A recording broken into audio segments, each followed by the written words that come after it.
अस्सलामुअलैकुम students, class K4 subject maths. उम्मीद है आप सब खैरियत से होंगे और लेक्चर नंबर 1 जो आपको करवाया गया था वो आप लोगों को अच्छी तरह समझ आया होगा और आपने बहुत प्यारी प्यारी राइटिंग में आपने उसको अपनी नोटबुक्स पे नोट भी किया होगा। आज हमारा लेक्चर नंबर 2 है। वर्ड प्रॉब्लम स्टेटमेंट वाले क्वेश्चंस को कहते हैं। क्वेश्चन नंबर 1 है आपका, उसकी स्टेटमेंट कुछ यूं है, find the smallest number which when divided by 36 and 48 leaves no remainder। कि हमने वो स्मॉलेस्ट नंबर फाइंड करना है जिसको अगर हम 36 से और 48 से डिवाइड करें तो उसका कोई भी रिमाइंडर बाकी ना बचे और पूरा पूरा डिवाइड हो जाए। और हमेशा ये बात आपने याद रखें, जहाँ पे आपको स्मॉलेस्ट नंबर, लीस्ट नंबर, इस तरह के कोई वर्ड्स मिलेंगे जो हमने फाइंड करने होंगे, इट मीन्स हमने वहाँ पे एलसीएम फाइंड करना है। स्मॉलेस्ट नंबर छोटा नंबर होता है, लीस्ट भी हम छोटे को कहते हैं, और एलसीएम हमारा वही छोटा नंबर होता है जो हमें ये फाइंड करने के लिए कहा जाता है। इसलिए इस क्वेश्चन में जो दो नंबर हमें दिए गए वो 36 एंड 48 है। इसी की हेल्प से हम एलसीएम फाइंड करेंगे। मेथड हमारा प्रीवियस ही है, प्राइम फैक्टराइजेशन। 36 को हम सबसे पहले डिवाइड करेंगे, इसकी प्राइम फैक्टराइजेशन करेंगे। 2 1s are 2, 1 रिमाइंडर आ जाएगा ऊपर, उसके वो 16 बन जाएगा, तो बन जाएगा 2 8s are 16, 2 9s are 18। 9 2 पे डिवाइड नहीं होगा, इसलिए थर्ड नंबर पे हमने 3 लिया, 3 3s are 9 and 3 1s are 3। इसकी प्राइम फैक्टराइजेशन हो गई, 1 पे हमारी डिवीजन टर्मिनेट हो गई। फिर हम 48 की प्राइम फैक्टराइजेशन करेंगे। 2 4s are 8, 2 2s are 4 and 2 4s are 8। Then 24 को 2 पे डिवाइड करेंगे। 2 1s are 2, 2 2s are 4, 2 6s are 12, 2 3s are 6 and 3 1s are 3। Same वही मेथड है जो हमने 2.10 में भी किया था। फिर हम लिखेंगे प्राइम फैक्टराइजेशन ऑफ 36। सारे फैक्टर्स लिख लेंगे, 2 2 3 3। Prime factorization of 48, 2 2 3 2 and 2। 5 digits हैं, यहाँ पे भी मैंने 5 लिखे हैं, लेकिन जो मैच कर रहे थे उनको एक दूसरे के नीचे लिखा। फर्स्ट 2 तो इन 2 से मैच कर रहे थे, इसलिए एज इट इज आ गया। लास्ट 3 इस 3 से मैच हो रहा था, इसलिए 3 मैंने पहले लिख लिया, और ये बाकी के जो 2 बच गए थे इनको मैंने एंड पे लिख लिया। फिर आप कॉमन फैक्टर्स लेके उनको इंसर्कल करते हैं। इंसर्कलिंग के बाद आप सेपरेट स्टेटमेंट से लिखेंगे CF इक्वल्स टू 2 2 3, NCF ये वाला 3 और ये वाले 2 2, 3 2 2। एलसीएम लिखे, उसका फॉर्मूला लिखेंगे, product of CF multiply product of NCF। मैंने बताया था प्रीवियस लेक्चर में भी कि प्रोडक्ट जहाँ पे वर्ड यूज होगा इट मीन्स आपने उन नंबर्स को मल्टीप्लाई करना है, उनकी मल्टीप्लिकेशन होगी। इसलिए CF को हमने मल्टीप्लिकेशन के साइन के साथ लिखा, 2 मल्टीप्लाई 2 मल्टीप्लाई 3, और NCF को भी हमने मल्टीप्लिकेशन के साथ लिखा, 3 मल्टीप्लाई 2 मल्टीप्लाई 2। इसका प्रोडक्ट हमारे पास 12 आया, ये मल्टीप्लाई का साइन फॉर्मूला का है, और इसका प्रोडक्ट भी हमारा 12 आया। 12 को जब आप 12 से मल्टीप्लाई करेंगे तो आंसर आपका आ जाएगा 144। That is your LCM. अब हमारा एलसीएम सही आया है या नहीं, इसको आप क्रॉस चेक करने के लिए 144 को सबसे पहले 36 से डिवाइड करके देखें, 144 को फिर उसके बाद 48 से डिवाइड करके देखें। डिवाइड करके आपको पता चलेगा कि रिमाइंडर आपके पास कोई भी नहीं आएगा, एक होल नंबर आपके पास क्वोशंट आ जाएगा। जो हमारे क्वेश्चन में कहा गया था कि ऐसा नंबर होना चाहिए जिसको अगर हम 36 से और 48 से डिवाइड करें तो रिमाइंडर ना आए, वो हमारा लीस्ट नंबर या स्मॉलेस्ट नंबर है 144। Question number 2। क्वेश्चन नंबर 2 की स्टेटमेंट है, Aamna has number of sweets, she distributes the sweets among her friends by giving each of them either 5 or 6 or 7. She will have no sweet left. What is the least number of the sweets she must have?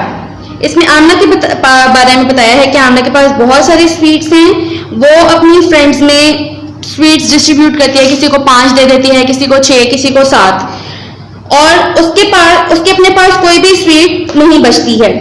What is the least number of sweets she must have? कितनी कम से कम sweets होनी चाहिए जो आमना के पास मौजूद हो। इसमें भी हमें लीस्ट नंबर फाइंड करना है, मींस एलसीएम फाइंड करना है। यहाँ पे भी हम प्राइम फैक्टराइजेशन का मेथड यूज करेंगे। सबसे पहले 5 की प्राइम फैक्टराइजेशन की, 5 क्योंकि अपने ही टेबल पे डिवाइड होता है इसलिए डायरेक्ट 5 1 5 हमने किया।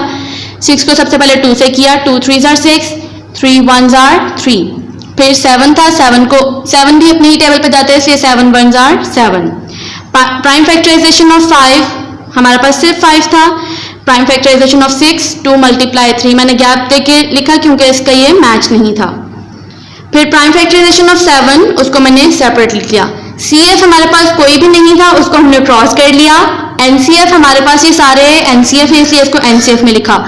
फॉर्मूला पुट किया, वैल्यूज पुट की, उनका प्रोडक्ट लिया, प्रोडक्ट आपके पास आया 210, that is your LCM and this is the answer of your question number. क्योंकि हमारे स्टेटमेंट की फॉर्म में थे, इसलिए आप उनके आंसर्स भी स्टेटमेंट की फॉर्म में लिखेंगे।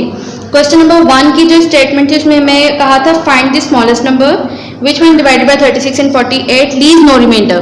तो उसके लिए आप क्वेश्चन नंबर 1 का एंड जहां LCM 144 आया था उसके नीचे आप लिखेंगे 10 144 is the smallest number which when divided by 36 and 48 leaves no remainder। इसी तरह क्वेश्चन नंबर 2 में हमसे कहा गया था कि what is the least number of sweets he must have, कि उसके पास कितनी स्वीट्स होनी चाहिए थी जो उसने डिस्ट्रीब्यूट की। तो उसके आंसर जहां पे आपने LCM 210 लिखा था उसके नीचे आप स्टेटमेंट लिखेंगे she must have 210 sweets। ये दो क्वेश्चंस की स्टेटमेंट्स आ गई। अब मैं आपको क्वेश्चन नंबर 3 करवाऊंगी। क्वेश्चन नंबर 3 की स्टेटमेंट है a tin contains oil, bottles of capacity 3 liters, 5 liters and 6 liters can be filled whole number of times from it. What is the least capacity of the bottle? उसकी bottles की जो capacity है उसमें बताया गया है कि एक टिन में 3 लीटर ऑयल है, एक में 5 लीटर्स है, एक में 6 लीटर्स है और इनको मजीद होल नंबर से फिल किया जा सकता है। What is the least capacity of the bottle? एक बॉटल की कम से कम कैपेसिटी कितनी है कि उसमें कितना ऑयल आ सकता है। अब जो हमें नंबर्स अवेलेबल हैं दैट इज 3 5 एंड 6, हम इनकी हेल्प से ही LCM फाइंड करेंगे। सबसे पहले 3 की प्राइम फैक्टराइजेशन करेंगे, 5 की प्राइम फैक्टराइजेशन की एंड 6 की प्राइम फैक्टराइजेशन की, फिर उनको स्टेटमेंट्स के साथ उसकी फैक्टराइजेशन लिख ली। कॉमन फैक्टर हमारे पास आया 3, वो हमने लिख लिया। NCF हमारे पास था 5 एंड 2। फिर हमने LCM का फॉर्मूला पुट किया, product of CF multiply product of NCF। CF हमारे पास सिर्फ एक डिजिट था, NCF हमारे पास 2 डिजिट थे, उसको हमने मल्टीप्लाई किया। 5 2 10, इसको आपस में मल्टीप्लाई किया तो 30। अब इसकी स्टेटमेंट के अकॉर्डिंग जो आपकी आंसर की स्टेटमेंट बनती है वो है लीस्ट कैपेसिटी। हमसे बॉटल की पूछा था तो हम बताएंगे least capacity of the bottle is 30 litres. उसके बाद question number 4, there are 84 and 72 pairs respectively in 2 packets. 2 packets हैं, एक में 84 पेयर्स हैं, एक में 72 पेयर्स हैं। The pairs from each packet to be arranged on table, find the least number of pairs that can be put on the table. अगर उन packets के पेयर्स को एक टेबल पर अरेंज किया जाए तो वो लीस्ट नंबर क्या होगा कि कितने पेयर जो हैं एक टेबल पे एक टाइम में आ सकेंगे। हमें लीस्ट नंबर फाइंड करना है। हमारे पास नंबर्स अवेलेबल हैं 84 एंड 72। हम इन दोनों नंबर्स की हेल्प से वो लीस्ट नंबर फाइंड करेंगे। 84 की प्राइम फैक्टराइजेशन कर ली, 72 की प्राइम फैक्टराइजेशन की, उनके प्राइम फैक्टर्स लिखे। 84 के थे हमारे पास 2 2 3 एंड 7, 72 के थे 2 2 3, ये मैच करके लिखे। जो एंड पे 3 था वो हमने लास्ट में लिख लिया। एक 2 हमारे पास रह गया था और एक 3 रह गया था, उनको हमने एंड पे लिख लिया। कॉमन फैक्टर्स को इंसर्कल किया, CF में उनको लिख लिया 2 2 एंड 3। NCF हमारे पास था 7 2 एंड 3, NCF लिख लिया। LCM का फॉर्मूला हमारे मालूम है, product of CF multiply product of NCF। Product के लिए हमने मल्टीप्लिकेशन के साइन के साथ दोनों जगह नंबर्स लिखे। उनका प्रोडक्ट CF का हमारा प्रोडक्ट आया 12 और NCF का प्रोडक्ट आया 42। जब इन दोनों नंबर्स को मल्टीप्लाई किया तो हमारे पास आ गया 504। स्टेटमेंट थी find the least number of pairs that can be put on the table. So 504 pairs can be put on the table. This is the least number that can be put the least number of pairs that can be put on the table। ये आपकी exercise यहाँ पे and हुई है। इसके बाद हम इसकी रिव्यू करेंगे। मैं आपको इसकी रिव्यू के आंसर्स मार्क करवाऊंगी, आप लोग अपनी बुक्स पर इसको सॉल्व कर लीजिए। अब आपका बुक वर्क है एक्सरसाइज 2 यूनिट नंबर 2 की जो आपकी एक्सरसाइज है उसके आंसर्स देख लीजिए। मैं आपको साथ साथ बताती जा रही हूँ, आप लोग अपनी बुक्स पर सॉल्व करते जाएं। सबसे पहला क्वेश्चन है आपका multiple choice. Encircle the correct answer. जो आंसर करेक्ट है उसको आपने सर्कल करना है। First statement is which number is divisible by 5। उसका आंसर है आपका बी 20। बी पे 20 है, 20 को आप सर्कल करेंगे। Which number is divisible bye 10। That is a 50। वो नंबर जो 10 पे डिवाइड हो सकता है वो है 50। ए ऑप्शन है आपकी। Smallest prime number that is B और बी पे है 2। Smallest odd prime number A पर 3। कंपोजिट नंबर सी पर 10। HCF of 12 and 18 is 6 का आंसर है B option B 6। HCF of 15 and 30 is option B 15। LCM of 15 and 30 is option C 30। LCM of 10, 15 and 20 that is B 60। LCM of 15, 30 and 45 that is A 90।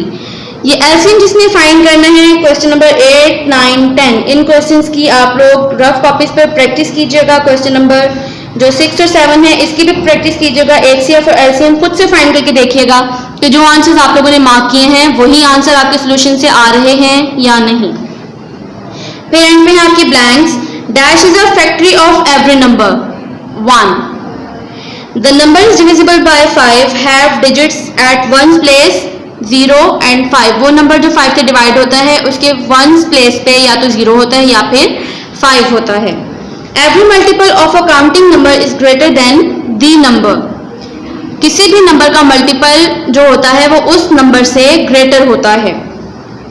Dash is a number that has more than 2 factors. Composite number. Composite ऐसा number होता है जिसके 2 से ज्यादा factors होते हैं। The dash common factor is the largest of the common factors, highest common factor. The large factor of any number is the number itself. 1 is neither prime number nor composite number. In prime factorization, all the factors are prime. Pair of numbers having 1 as the only common factors are called prime. 2 is the only even number which is prime। इसके साथ आपका lecture number 2 and होता है। Lecture में आपको जो बात समझ में ना आए उसको आप वीडियो रिवाइंड कीजिएगा और दोबारा से उसको समझिएगा। कॉपी पे काम जितना आप करेंगे नीट कीजिएगा। पेरेंट्स कॉपी पे काम नीट करने में बच्चों की प्लीज हेल्प कीजिएगा ताकि वो अपना काम neat and clean note down करें।